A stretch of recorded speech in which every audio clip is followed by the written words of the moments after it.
The atmosphere at Los Angeles International Airport buzzed with urgency as passengers hurried through the gates. Flight 317 to Tokyo Narita was set to depart in an hour, and the first-class lounge began to fill with its privileged travelers. Among them was Oliver Bennett, a man whose confidence was as meticulously crafted as his tailored suit. Oliver was no stranger to standing out. His software startup had recently hit a billion-dollar valuation, and his social media presence was a non-stop parade of self-praise. His latest post featured him raising a glass of champagne, captioned, "Disruption is my middle name." "Mr. Bennett, welcome aboard," a flight attendant greeted him warmly, though her polite smile betrayed a tinge of exhaustion. She clearly knew his type. Oliver nodded curtly and strolled into the luxurious first-class cabin. Each seat was a private pod, complete with reclining features, personal screens, and all the amenities he'd come to expect. Settling into seat 2A, Oliver shrugged off his blazer and draped it over his seat with a theatrical flourish. He pulled out a pair of noise-canceling headphones, pleased to note that the seat beside him, 2B, was still empty. Finally, he thought, a peaceful flight. His solitude didn't last long. Moments later, a figure appeared, slipping into 2B. The man's plain hoodie and well-worn sneakers clashed sharply with Oliver's pristine attire. His face was partly obscured by a baseball cap, and he moved with the quiet ease of someone accustomed to going unnoticed. Oliver spared him a quick glance before focusing back on his laptop, furiously typing what would surely be another smug tweet for his 500,000 followers. "Evening," the man offered casually as he settled in. "Yeah, sure," Oliver muttered without looking up, already engrossed in his self-promotion. As the cabin doors sealed and the engines roared to life, Oliver felt a flicker of curiosity. Something about the man seemed vaguely familiar, but he brushed it off. Probably just another tech guy, he thought dismissively. A flight attendant made her rounds offering champagne to the first-class passengers. Oliver eagerly accepted, while his seatmate declined in favor of a bottle of water. Oliver smirked, leaning back in his seat. "Water? Really?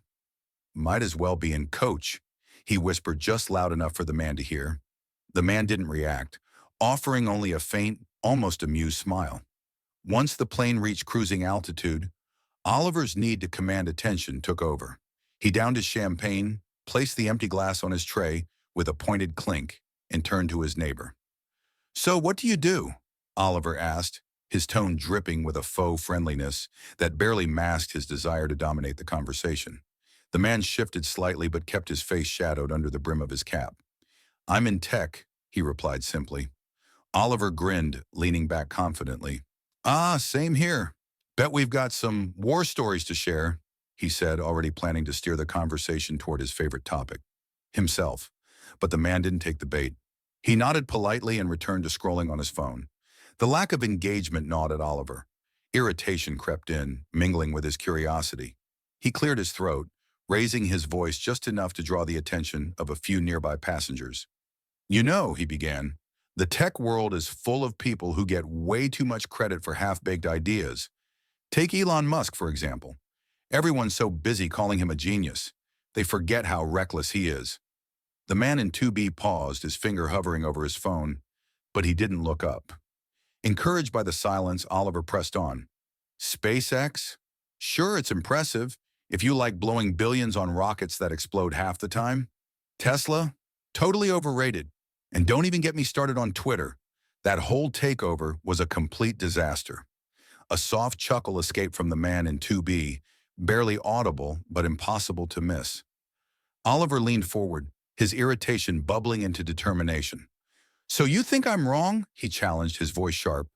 The man in 2B finally looked up, his tone calm, almost amused. "No," he replied smoothly. "I think you're passionate." Oliver frowned, unsure if it was a compliment or an insult. "Passionate? I'd call it realistic. People like Musk, they just ride waves of hype. Nothing more." A few passengers glanced over, subtly drawn into the tension. Mistaking their interest for admiration, Oliver felt emboldened.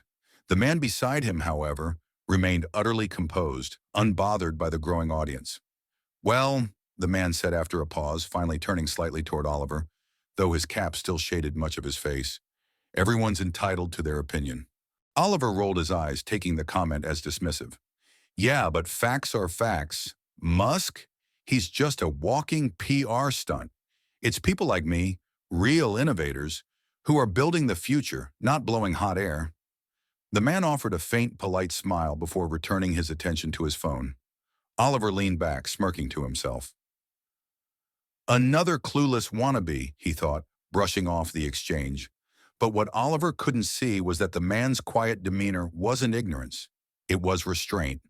As the hum of the engines filled the cabin, the first-class passengers settled into their routines, reading, watching movies, or sipping cocktails.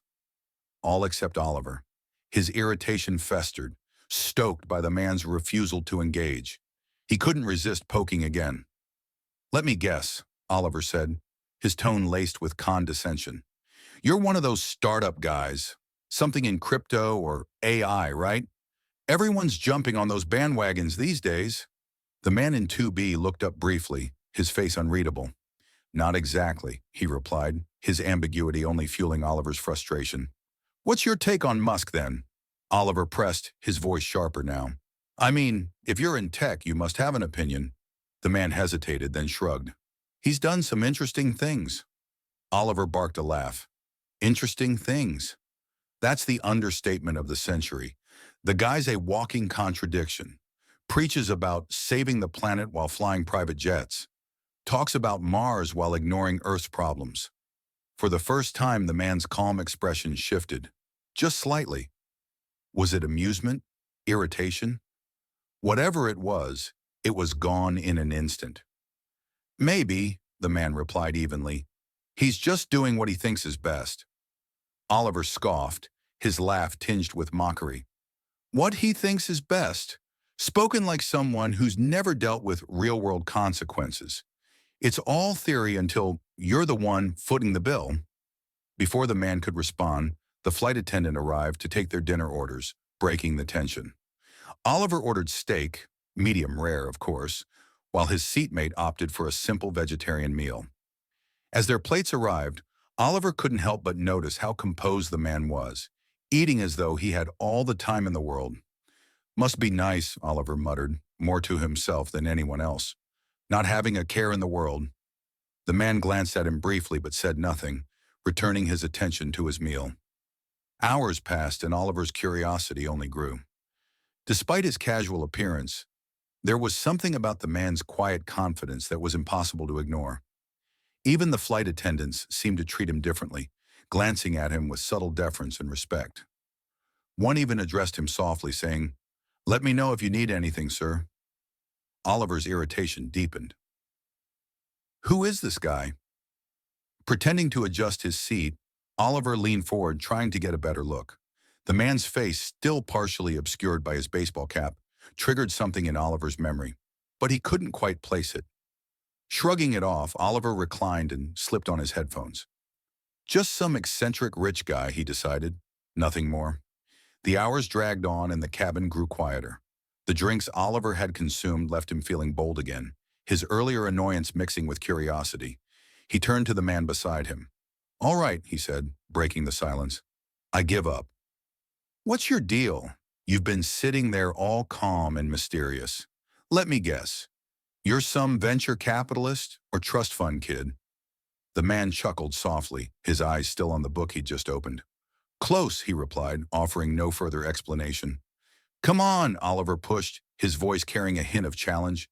"You can't just sit there like some enigma and not spill a little." This time the man closed his book and met Oliver's gaze directly. His eyes were sharp, observant, and suddenly unsettlingly familiar. Before Oliver could put the pieces together, a flight attendant approached with an air of formality. "Excuse me, Mr. Musk," she said, her voice respectful but professional. "The captain wanted me to let you know your connection in Tokyo is confirmed. They'll be ready for you upon landing." Oliver froze. The words hit him like a punch to the chest.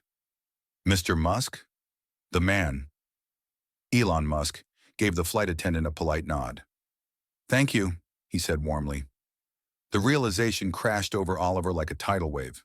The hoodie, the calm demeanor, the quiet confidence. It wasn't just anyone sitting next to him. It was Elon Musk. Oliver's mouth went dry. His mind raced through the last few hours, replaying every insult, every critique, every smug remark he'd made. He'd spent the entire flight trash-talking Elon Musk to Elon Musk. For the first time in years, Oliver was utterly speechless. Elon, seemingly unfazed, adjusted his cap and returned to his book. Around them, the first-class passengers who had been subtly eavesdropping exchanged knowing glances. Oliver cleared his throat, desperate to recover. So, you're Elon Musk, he stammered. That's what they tell me, Elon replied with a faint smile, his tone light but edged with humor. Oliver flushed. I didn't mean anything by what I said earlier. Just, talking. You can't take these things personally. Elon tilted his head slightly, studying Oliver with an unreadable expression. Then with a small smile he replied, Don't worry. I don't. The words weren't harsh, but they hit Oliver harder than any insult could. For the remainder of the flight, Oliver sat in uncharacteristic silence, humbled and reflective. Meanwhile, Elon returned to his book, as calm and composed as ever. As the plane descended into Tokyo, Oliver leaned over hesitantly. Hey, Mr. Musk, he whispered. Elon looked up, his expression neutral but attentive. I just wanted to say, I'm sorry, Oliver said, his voice heavy with sincerity. I was out of line. It's easy to criticize from the sidelines, but I can't imagine what it's like doing what you do. Elon studied him for a moment, then nodded. Apology accepted, he said simply. Criticism is fine, as long as it's constructive. The real challenge is doing something meaningful despite the noise. Oliver nodded, his throat tight. For once he had nothing clever to say. As they disembarked, Elon turned to him one last time. Good luck with your work, he said, offering a small smile. I hope it's something that makes a difference. And with that, Elon Musk disappeared into the crowd, leaving Oliver with a newfound sense of humility and a lot to think about.